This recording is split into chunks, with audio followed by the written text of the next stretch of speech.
Majelis Kehormatan Mahkamah Konstitusi (MKMK) yang dibentuk untuk mengusut dugaan etik Hakim Konstitusi kembali menggelar persidangan Rabu 1 November kemarin. Sidang digelar terbuka dengan agenda pemeriksaan pelapor yakni Tim Pembela Demokrasi Indonesia atau TPDI, Petrus Celestinus, dan Sekjen Komite Independen Pemantau Pemilu yakni Kaka Suminta. Persidangan dilakukan untuk mendengar argumentasi dari para pelapor yang melaporkan para hakim Mahkamah Konstitusi yang dianggap melakukan pelanggaran etik setelah memutuskan perkara nomor 90 PUU 21/2023.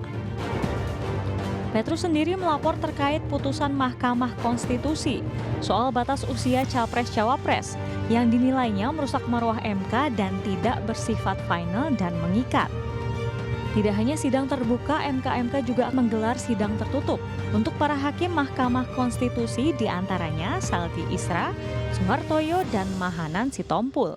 Poin besarnya pertama, kita minta Majelis Kehormatan Mahkamah Konstitusi yang dipimpin oleh Prof. Jimli Asidiki supaya memperhatikan apa yang sudah dikemukakan oleh pelapor di dalam laporannya, sebagaimana juga sampai saat ini masih menjadi pergunjingan masyarakat 1 bulan ini soal mahkamah keluarga, khususnya hubungan kekerabatan ipar antara Presiden Jokowi dengan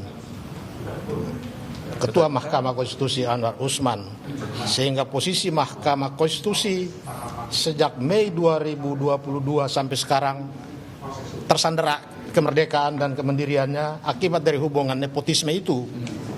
Maka kita minta persoalan ini harus menjadi perhatian Majelis Kehormatan Mahkamah Konstitusi dalam perkara ini agar segera membebaskan lembaga ini. Karena lembaga ini masih memikul beban tugas yang sangat besar yang sebentar lagi akan semua mengarah ke sini, yaitu sengketa Pilpres.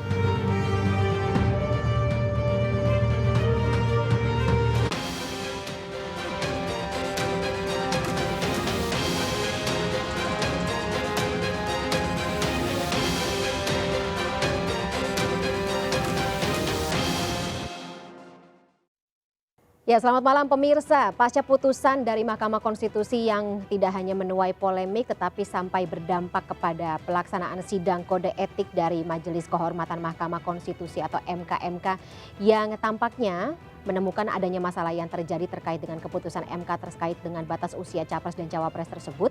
Dan kita juga masih menunggu bagaimana MKMK ini tidak memihak kepada kekuatan politik manapun atau bisa bersikap objektif dan berpikir secara konstitusional sesuai dengan marwah dari Mahkamah Konstitusi itu sendiri, dan nantinya pada tanggal 7 November 2023 bisa memutus seperti apa pelanggaran atau seperti apa nasib dari para hakim Mahkamah Konstitusi yang saat ini sedang dilaporkan.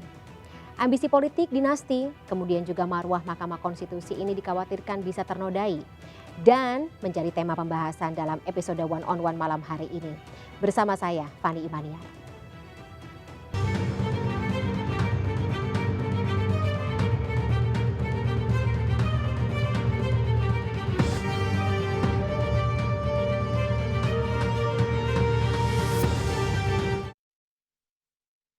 Ya pemirsa, laporan masyarakat terkait dengan putusan Mahkamah Konstitusi soal batas usia Capres dan juga Cawapres ini tentunya harus ditanggapi serius oleh MKMK. Dan sampai dengan saat ini kami juga masih memantau bagaimana rangkaian dari persidangan kode etik atas beberapa nama termasuk untuk Ketua Mahkamah Konstitusi Anwar Usman ini sedang berlangsung. Dan bagaimana kita bahas dari perspektif hukum tata negara. Kami akan dalami malam hari ini bersama dengan Profesor Juanda selaku pakar hukum tata negara Barajaya. Selamat malam, saya sapa terlebih dahulu Prof. Selamat malam, Assalamualaikum warahmatullahi wabarakatuh. Prof, kita tahu dalam rangkaian persidangan kode etik ini bahkan laporannya banyak sekali ya masuk dari pakar hukum tata negara. Kalau dari Anda sendiri salah satu yang juga ikut melaporkan beberapa nama dari majelis hakim? Ya, secara fisikly tidak, tetapi secara kejiwaan, napas, semangat, saya pikir saya ada di situ. Ya. Termasuk yang kecewa juga ya dengan bagaimana proses persidangan? Ya, tentu saya kecewa karena saya tahu persis soal ya prinsip hukum tata negara dan hukum konstitusi ya bagaimana harusnya hakim konstitusi memutuskan sebuah perkara, kan saya tahu itu. Oleh karena itu saya sangat kecewa, dan walaupun sebelumnya saya mengatakan saya memuji hakim konstitusi karena 3 putusan sebelumnya hakim konstitusi melakukan putusan yang benar, on the track, memperlihatkan sebuah putusan yang adil, kenegarawan, dan sesuai dengan Undang-Undang Dasar 45. Tapi setelah itu, ya, dengan putusan 90 saya berbalik arah dan berbalik rasa.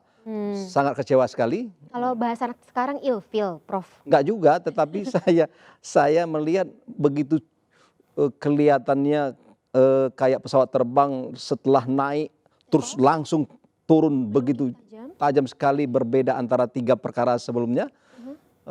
Yang diputus memang saya harap, dan memang banyak orang berharap seperti itu, tetapi setelah itu langsung bermanuver, saya katakan, secara hukum. Dan di sini saya melihat ada inkonsistensi antara 3 putusan sebelumnya dengan putusan nomor 90. Ya, di samping ada inkonsistensi, cacat konstitusional, dan saya mengatakan itu adalah merupakan terobosan hukum yang menyimpang. Ya, kenapa dikatakan terobosan hukum yang menyimpang? Terobosan hukum itu boleh, tapi jangan menyimpang. Ya. Jadi kenapa disebut menyimpang, Prof? Menyimpang tidak sesuai dengan pasal 6 ayat 2 Undang-Undang Dasar 45, di mana pasal 6 ayat 2 Undang-Undang Dasar 45 jelas dikatakan bahwa syarat calon presiden, calon wakil presiden itu diatur lebih lanjut dengan undang-undang. Nah, artinya makna norma konstitusi seperti ini mengatakan bahwa ini merupakan wewenang pembentuk undang-undang soal syarat-syarat. Berarti harusnya soal syarat-syarat. ya? Open legal policy ini yang dimaksud ini. Artinya soal syarat-syarat calon presiden itu wewenang pembentuk undang-undang. Silakanlah pembentuk undang-undang yang mengatur. Legislatif lembaganya kan. Dengan demikian, kalau itu diserahkan kepada pembentuk undang-undang, maka itu tidak menyimpang. Tapi karena itu diambil alih oleh yudikatif, ya? MK, dan itu bukan wewenang MK, menurut saya inilah yang menyimpang. Dan disitulah pintu masuk sehingga berakumulasilah berbagai isu, berbagai persepsi dan tafsir-tafsir, termasuk ada tafsir-tafsir artinya melanggar kode etik. Nah, oleh karena itu sekarang bergulirlah ya pengaduan pelanggaran kode etik. Dan oleh karena itu saya berharap kebesaran, kapabilitas, integritas Prof. Jimli jangan coba-coba bermain dengan ranah-ranah yang non politik. Ini ditunggu oleh bangsa, rakyat Indonesia, dan ini merupakan sebuah sejarah ya untuk pemilu 2024. Jangan bermain dengan ranah politik maksudnya. Jangan bermain di ranah politik, dan jangan terjadi perselingkuhan hukum. Jadi ada perselingkuhan politik, ada perselingkuhan hukum. Nah, hukum itu jangan diselingkuhkan. Jadi biarlah bermain di atas relnya, di atas prinsipnya, di atas azasnya, di atas teorinya.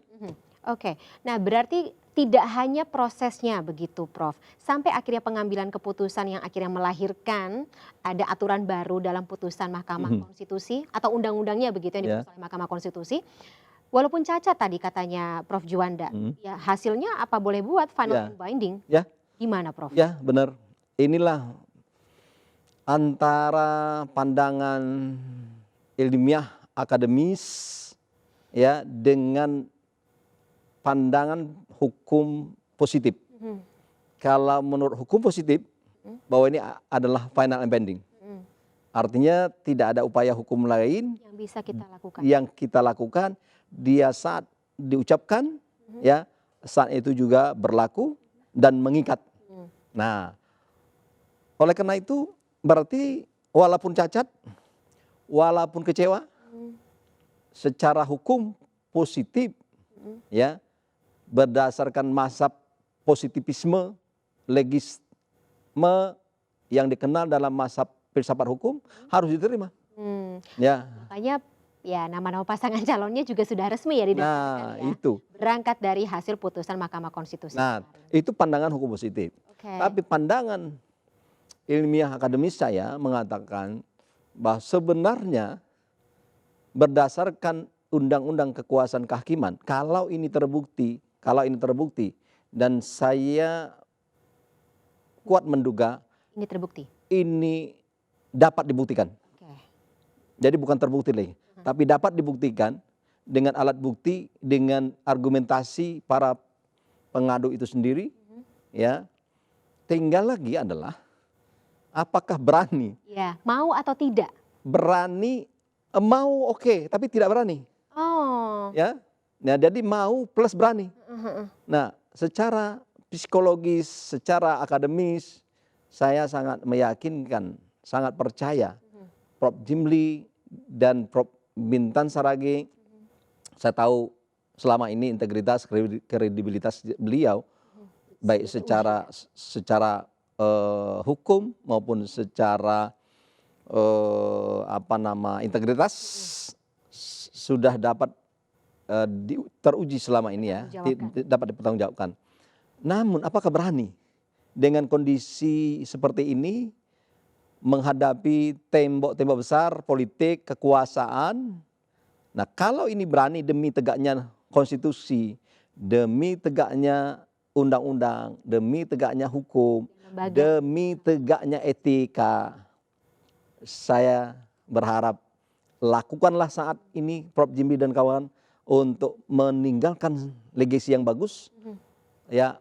Kepakaran Prof. Jimli dan kawan-kawan ya diujilah di sini. Oke, jadi yang dipertaruhkan tidak hanya nama baik dari para majelis hakim yang ya saat ini sedang bekerja begitu di proses persidangan kode etik, tetapi juga nama baik Mahkamah Konstitusi itu sendiri berarti ya Prof, Ya. apapun nanti hasil putusannya. Ya, benar. Oke. Jadi inilah kita berharap dengan tim yang cukup bagus ini ya, walaupun ada yang meragukan tapi saya tidak meragukan ya. Ya. Kalau misalnya ternyata putusannya tidak sesuai dengan ya permintaan tanda kutip ya apa ya namanya harapan publik bagaimana Prof? Ya saya kira tunggu masyarakat akan menilai Prof. Jimli ada apa, mengapa, Oke. kenapa, Oke. seharusnya tidak begitu, harusnya begini. Nah, ya konsekuensinya Prof. Jimli sendiri yang secara pribadi akan menuai dan secara publik Mahkamah Konstitusi itu sendiri ya akan terus terdegradasi kewibawaannya, marwahnya, dan masyarakat akhirnya tidak percaya. Publik mengatakan Semakin tidak percaya sih semakin tidak percaya, narasinya ya. semakin tidak percaya. Terus apalagi? Oh, ada yang mengatakan lebih bagus dibubarkan aja Mahkamah Konstitusi ini. Padahal pemilu 2024 sebentar lagi akan dilaksanakan. Nah, oleh karena itu ini adalah merupakan kekecewaan publik apabila bermain-main di ranah non hukum ya terhadap apa yang sudah dipercaya oleh negara, oleh publik terhadap MK ini. Oke. Ya akhirnya kan ya kita tidak mau buat apa lagi. Tapi saya masih percaya dan mudah-mudahan Prof. Jimli mendengar hati nurani rakyat bangsa Indonesia sekarang ya berdasarkan data, berdasarkan saksi, berdasarkan argumentasi si pengadu itu sendiri. Nah, kecuali kalau memang lemah aduannya, pengaduannya itu. Tapi cukup kuat kalau dari Tapi perspektif. menurut saya cukup kuat dan sangat kuat. Sangat kuat. Kalau kita melihat di dalam undang-undang ya kekuasaan kehakiman itu sendiri mengatakan di pasal 17 itu baik dari 1, 2 sampai 7. Itu intinya tidak boleh hakim itu ikut ya memutuskan kalau ada kepentingan. Konflik kepentingan, conflict of interest. Iya. Nah, apalagi misalnya seperti ini ada Materinya keluarga. ada ya ada kaitan antara ketua Mahkamah Konstitusi, terus dirunut lagi di dalam Materi di gugatan dalam ya? materi permohonan Permohonan. perkara nomor 90 itu ada nama Gibran, Betul. Disebut secara secara terang-terangan. Kemudian setelah itu ditambah lagi norma hukum baru, Mm, ya kan? iya. Sementara yang tadi 3 perkara itu ditolak, Mm, padahal sebenarnya substansi objeknya sama, betul. beda redaksi saja. Yang ini 35 tahun, ya kan? Yang ini adalah pernah dan sedang menjabat pejabat, Kepala daerah. tidak begitu, pejabat yang didapat dari pemilu. Oke. Nah, artinya Pilkada. pilkada atau DPRD, DPR, DPD, ya kan? Baik ya. Nah, sementara di ranah-ranah DPR, DPRD tadi calon seorang untuk calon anggota DPR, DPRD itu 21 tahun. Oke. Artinya itu memungkinkan tadinya menolak 35 tahun. Mm, Kalau pernah misalnya orang yang sudah menduduki umur menduduki anggota DPR tapi dia berumur 21 tahun. ya nggak apa-apa. Karena Bukan ada gitu. 21 tahun terus sudah berjalan 3 tahun berarti dia masuk sekarang 24 tahun. Iya betul. Berarti dengan putusan itu umur 24 boleh. Boleh. Asal pernah. Benar. Pernahnya ini ingat, ini saya kritik juga. Pernahnya ini tidak dibicarakan apa 1 bulan atau 2 bulan ini. Oke, tidak jelas. Tidak jelas. Kalau begitu saya bilang, kalau orang 21 tahun, misalnya 2 bulan, 21 tahun, 6 bulan, boleh. Berarti membuka peluang untuk capres dan cawapres ke depan ini, ya, umur yang di bawah 35 tahun. Benar. Sementara tiga perkara sebelumnya ditolak. Ditolak. Nah, ini yang apa menjadi bedanya? ya menjadi pertanyaan karena Nah, apa ya narasi-narasi terus kemudian ya sebagai anak hukum kan kadang-kadang suka ada klausul yang bisa dijadikan celah begitu ya untuk membuat sebuah putusan atau aturan. Dan celah ini yang kalau kata pakar hukum tata negara cukup pintar untuk dimainkan sehingga melahirkan putusan yang akhirnya dimainkan atau bermain-main ini? bermain-main, dimainkan. Ya tergantung bagaimana kita tafsirannya gitu ya Prof, yang akhirnya jadi mengubah bagaimana jalannya pemilu di tahun 2024 ini. Tapi nanti akan kita bahas ya Prof ya terkait dengan tadi independensi terus kemudian kira-kira apakah memang pantas Ketua Mahkamah Konstitusi ini untuk disanksi dan sepantas apa atau seberat apa sanksi tersebut akan dijatuhkan harusnya ya Prof ya. Prof Juanda tahan dulu ya, kita akan lanjut di segmen berikut. Pemirsa, perbincangan masih akan kami lanjutkan dalam segmen berikut. One on One akan segera kembali sesaat lagi.